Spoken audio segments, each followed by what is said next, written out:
Hello welcome back to my YouTube channel जिसका नाम है learning with Madeep. So last video में हमने अपना फर्स्ट चैप्टर सब कुछ कवर कर लिया जिसमें हमारी थ्योरी सम सब कुछ कंप्लीट हो गए। ठीक है, आगे हम अपना सेकंड चैप्टर स्टार्ट करेंगे जो आपके चैप्टर का नाम है थ्योरी बेसिस ऑफ अकाउंटिंग।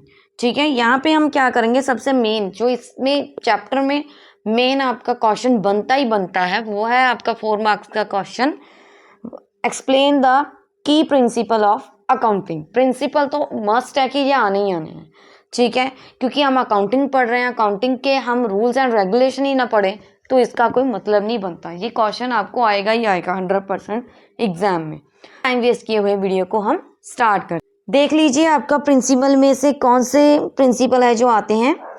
पहला है accrual, then matching, going concern, economic entity, monetary, cost, consistency, materiality, full disclosure. सबसे पहले हम जो पढ़ेंगे वो है आपका अक्रूलर प्रिंसिपल।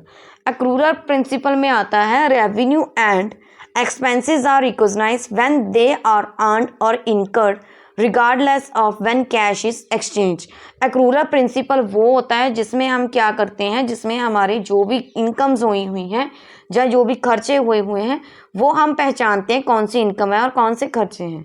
ठीक है, जब हमने पहचान लिए जो भी हमने अर्न किए होते हैं अपनी जो भी इनकम्स वगैरह वो हम क्या करते हैं of when cash is exchange. वो आपको जो भी आपको प्रॉफिट होया होता है उसमें कौन सा प्रॉफिट होया होता है। बहुत सारे प्रॉफिट होते हैं ना कि हमें डिस्काउंट मिल गया तो हमें प्रॉफिट हो गया, सब कुछ ये वाला आपका प्रॉफिट भी होता है। पर मेन अक्रूलर प्रिंसिपल में वो प्रॉफिट देखे जाएंगे, वो एक्सपेंसेस देखे जाएंगे जो कैश में चले गए। कैश आ रहा है तो इनकम है, ठीक है, कैश जा रहा है तो क्या है, एक्सपेंसेस। देन सेकंड हमारा जो प्रिंसिपल है वो है matching principle. Expenses are recognised in the same period as the revenue they help generate. अब हमने पीछे पढ़ा कि यहाँ पे हमें एक्सपेंसेस और प्रॉफिट अपने जो भी है सब कुछ मेजर करके देखने हैं वो कितने हैं।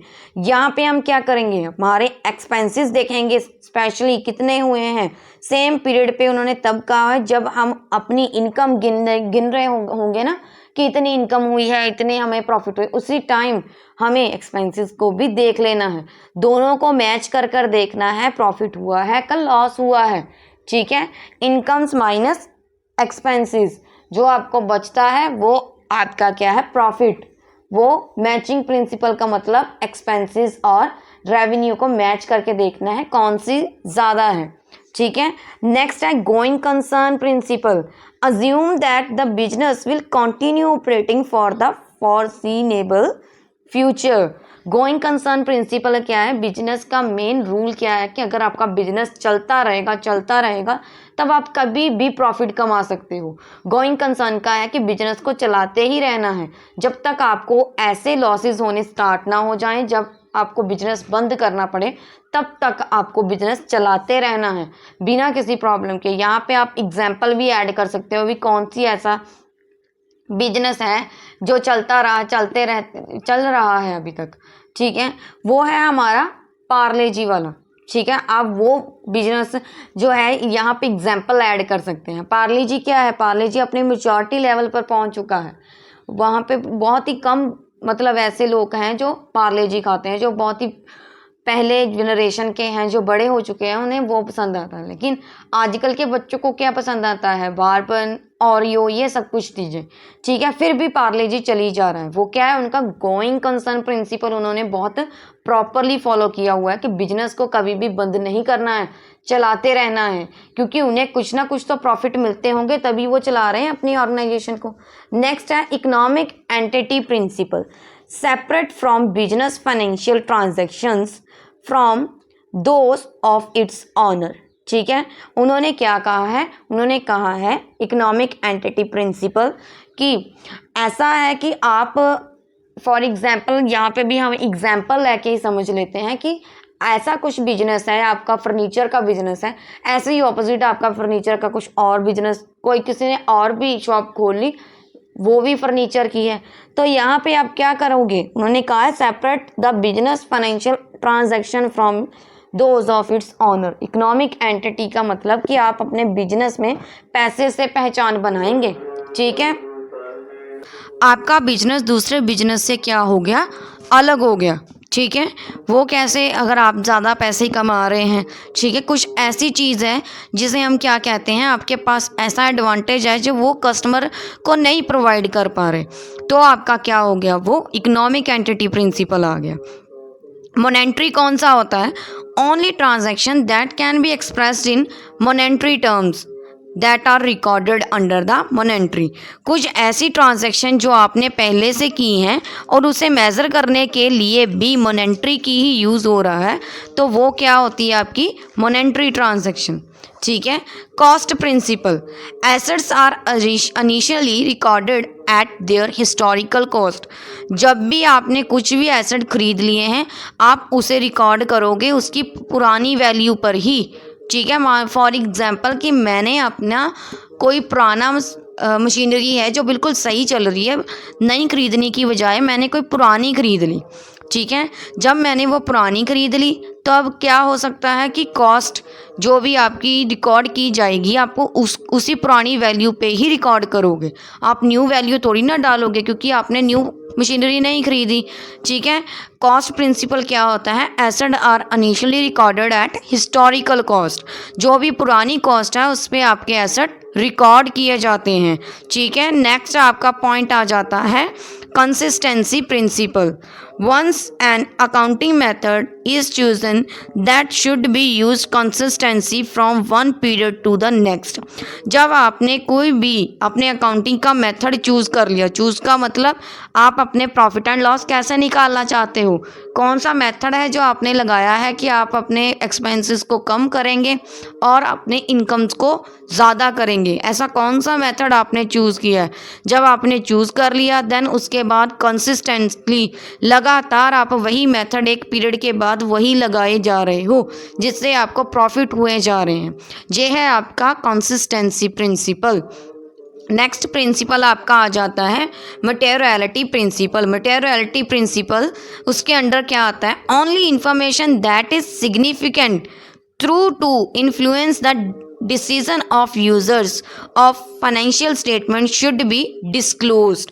ठीक है, मटेरियलिटी प्रिंसिपल क्या है, कुछ भी ऐसी इंफॉर्मेशन है जो आपके डिसीज़न को इफ़ेक्ट पा रही है, इन्फ्लुएंस कर रही है आपके डिसीज़न को, तो आपको वो इन्फॉर्मेशन बता देनी है।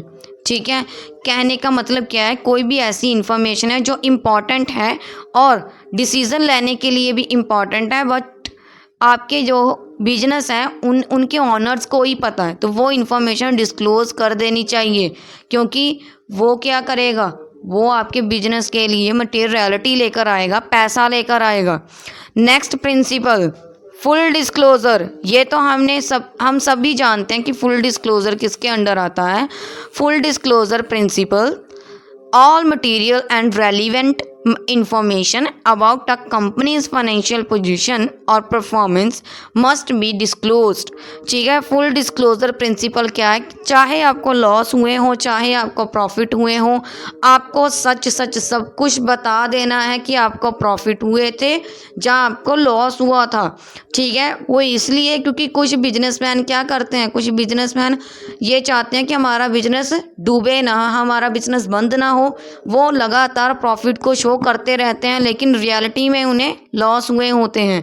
इसमें क्या होता है कि उन्हें फिर ऐसा कुछ अपने जो टैक्स वगैरह है जो गवर्नमेंट को देने पड़ते हैं, जब ज़्यादा प्रॉफिट हो जाता है उन्हें वो भी भरना पड़ता है, वो ज़्यादा कर्जे के नीचे आ जाते हैं। ठीक है, जब वो बैंकरप्ट होते हैं, जब वो आपकी सरकार आपको ज़्यादा पैसे देती है, बैंकरप्ट होने पर आपका बिजनेस खरीद लेती है सरकार, तो सरकार को एक तरह का क्या हो जाता है, लॉस हो जाता है। ठीक है, वो इकोनॉमी पे इफ़ेक्ट पड़ता है।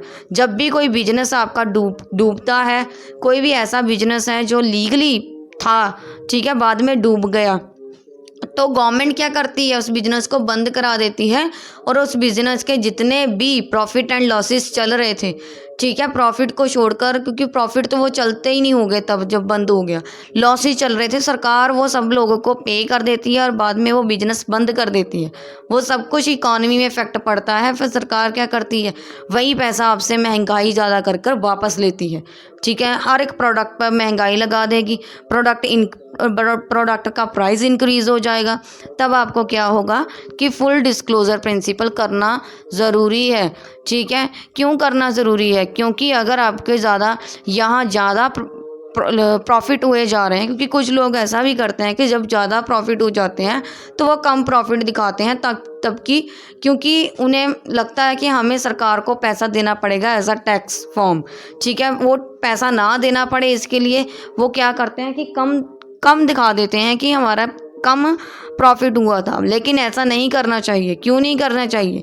अगर आपका प्रॉफिट ज़्यादा हुआ है तो ऑब्वियसली उसका ऑनर, आपका जो कंपनी का ऑनर है जिससे प्रॉफिट ज़्यादा हुआ है, वो क्या चाहेगा? वो यही चाहेगा ना कि हमारी कंपनी की जो पोजीशन है वो ज़्यादा हो। ठीक है, ज़्यादा लोग इन्वेस्ट करें। अब ज़्यादा लोग इन्वेस्ट कैसे करेंगे? आपकी इन्फॉर्मेशन को देखकर। बट आपने तो इन्फॉर्मेशन उनको प्रोवाइड ही नहीं की हुई है। जब आप प्रोवाइड करोगे तभी ना वो आपकी बिजनेस में हेल्प करेंगे, आपके बिजनेस में पैसा लगाएंगे, क्योंकि वो भी प्रॉफिट कमाना चाहते हैं। ठीक है, इसीलिए हमें फुल डिस्क्लोज़र करना ज़रूरी होता है। जब हम फुल डिस्क्लोज़र कर देते हैं तब हमें भी एक तरह का प्रॉफिट होना स्टार्ट हो जाता है। ठीक है, लोगों को तो होता ही है। ठीक है, ये थे आपके कुछ प्रिंसिपल्स जो आपको पेपर में आने ही आने हैं। ठीक है, आप इन्हें निगलेक्ट नहीं कर सकते कि नहीं करने हैं। मैंने जितना हो सके उतनी इजी लैंग्वेज में लिखा। ठीक है, क्योंकि आपके बुक में, आपके यूनिमैक्स पब्लिशर की बुक में या कोई भी बुक है, अकाउंटिंग का सिलेबस आपका +1 का सेम है, कोई भी है, जैसे CBSE है, पंजाब बोर्ड है, कोई भी है। ठीक है, वो आपका सिलेबस सब कुछ सेम है। इसीलिए क्या करना है कि ये हमें याद कर लेने हैं। ये मैंने ज़्यादा पॉइंट आपको लिखा दिए, आप कुछ 7-8 पॉइंट याद कर सकते हैं, इससे ज़्यादा नहीं। ठीक है, आपका 4 मार्क्स में ये क्वेश्चन आएगा ही आएगा, वेरी इंपॉर्टेंट क्वेश्चन है। ठीक है, अगर आपको वीडियो अच्छी लगी तो वीडियो को लाइक, शेयर, सब्सक्राइब करना बिल्कुल ना भूलें। मैं जल्दी ही आपके लिए अगला कंटेंट लेकर आऊँगी। ओके।